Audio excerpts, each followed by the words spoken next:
ഇന്ന് നോക്കാൻ പോയ വണ്ടി നോക്കാൻ ഇറങ്ങാൻ നേരത്ത് നമ്മുടെ അസിസ്റ്റൻ്റ് എന്നോട് ചോദിച്ചു, ചേട്ടാ ടൂൾസ് എടുക്കണ്ടേ? ഞാൻ പറഞ്ഞു ടൂൾസ് ഒന്നും എടുക്കണ്ട, കാരണം ഈ വണ്ടി നോക്കണമെങ്കിൽ ടൂൾസ് ഒന്നും വെച്ചിട്ട് നടക്കില്ല. ഈ വണ്ടി നോക്കണമെങ്കിൽ പ്യുവറായിട്ടുള്ള എക്സ്പീരിയൻസ് മാത്രം വെച്ചാൽ നോക്കാൻ പറ്റുമെന്ന് പറഞ്ഞു. വണ്ടി എൻ്റെ ഏറ്റവും ഫേവററ്റ് വണ്ടിയാണ്, ജീപ്പാണ്. 2009 മോഡൽ മേജർ 4 വീൽ ഡ്രൈവ് വണ്ടി. പിന്നെ ഇത് നോക്കാൻ പോയ സ്ഥലം എൻ്റെ ഫേവററ്റ് സ്ഥലമാണ്, കോട്ടയമാണ്. കാരണം ഞാൻ പ്ലസ് 1 പ്ലസ് 2 ഒക്കെ പഠിച്ചത് കോട്ടയത്താണ്. അപ്പോൾ കോട്ടയമായിട്ട് നമുക്കൊരു പ്രത്യേക അറ്റാച്ച്മെൻ്റ് ഉണ്ട്.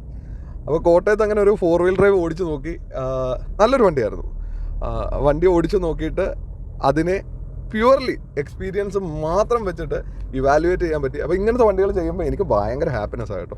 എന്താണെന്ന് വെച്ച് കഴിഞ്ഞാൽ നമ്മളുടെ ആ ഒരു കഴിവ് കറക്റ്റായിട്ട് ഉപയോഗിക്കണമെന്നുണ്ടെങ്കിൽ ഈ പറയുന്ന എക്യുപ്മെൻറ്റ്സ് ഒന്നും യൂസ് ചെയ്യാതെ പ്യുവർലി നമ്മളുടെ സ്കില്ല് മാത്രമായിരിക്കും ഇങ്ങനത്തെ വണ്ടികൾ ഇവാലുവേറ്റ് ചെയ്യുമ്പോൾ യൂസ് ചെയ്യപ്പെടുന്നത്.